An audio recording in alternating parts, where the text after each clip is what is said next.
오늘은 경매로 낙찰받은 집에 죽은 사람이 있었던 경우 3건에 대해서 이야기해 보겠습니다. 첫 번째 사례입니다. 5년 전쯤 아름아름으로 저를 찾아오신 50대 후반 여자분이 계셨습니다.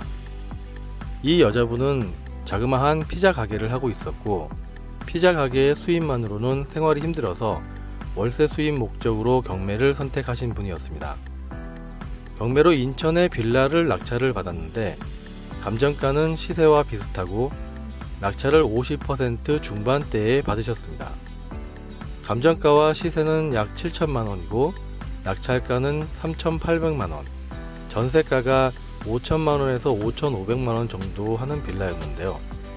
낙찰의 기쁨도 잠시, 점유자와 연락이 되지 않아서 명도를 어떻게 해야 하나 여기저기 알아보고 아름아름으로 제가 알고 지내던 지인분을 통해서 저에게 연락이 온 것입니다.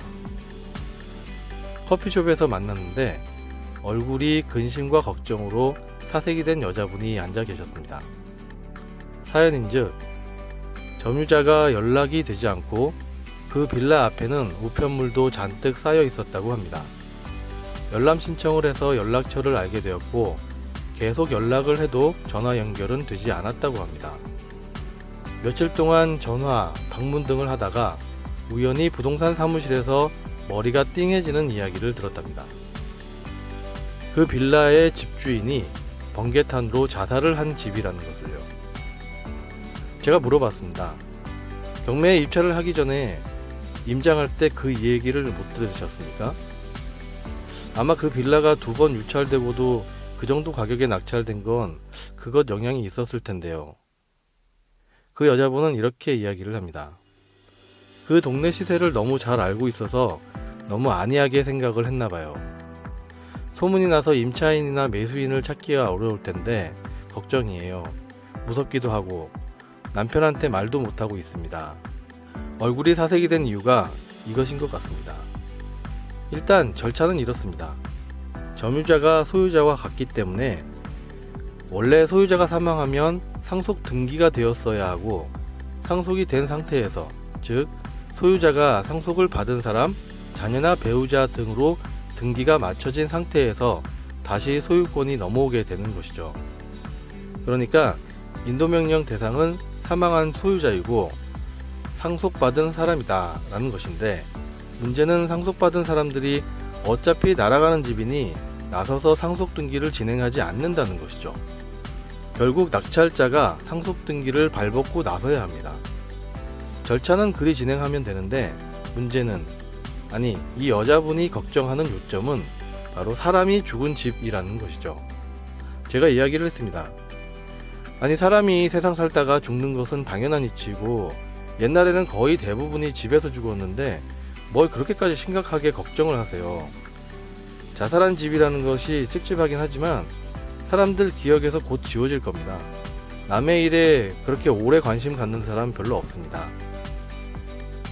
그래서 이 여자분에게 먼저 시세보다 저렴하게 전세나 월세를 2-3번 정도 돌리세요. 그리고 3년, 4년 정도 지나서 매도를 하시면 될 겁니다.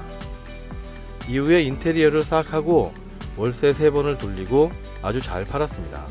시세대로요. 두 번째 사례입니다.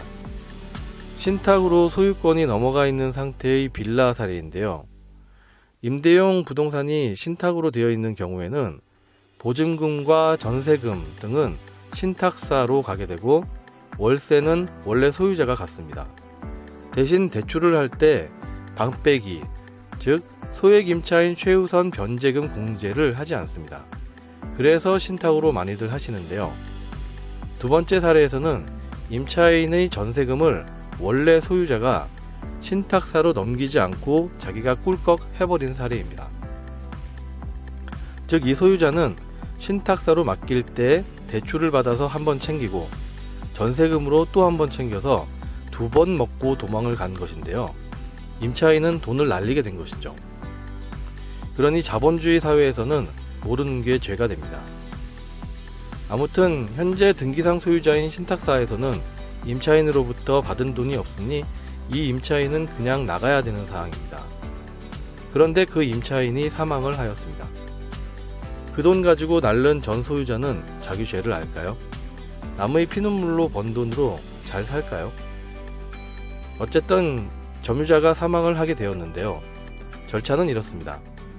이 점유자는 점유의 권한이 없었으므로 명도 대상이고, 점유자가 사망하였으니 상속인들이 명도 대상이 되는 것입니다.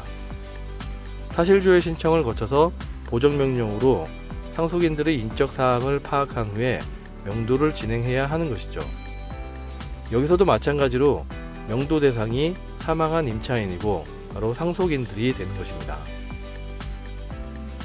이 경우는 전 소유자가 사망한 경우보다는 복잡하지 않게 끝날 가능성이 있습니다. 부동산 관련된 법들이나 지식들은 자본주의를 살아가려면 반드시 필요할 것 같습니다. 세 번째 사례입니다. 세 번째 사례는 실제로 사망한 것이 아니고 서류상 존재하지 않는 사람이 등재가 된 경우입니다. 제가 몇 년 전에 지분으로 토지를 낙찰을 받았습니다. 협상을 하다가 안 되어서 공유물 분할 소송을 진행을 하고 있는데, 공유자 7명 중에서 1명이 없는 사람이랍니다. 없는 사람. 이게 무슨 말일까요? 말 그대로 그런 사람이 없었습니다. 일단 가명으로 설명을 해보겠습니다. 첫째 형인 김다령부터 7째인 김대영까지 7명이 7분의 1씩 상속을 받았습니다.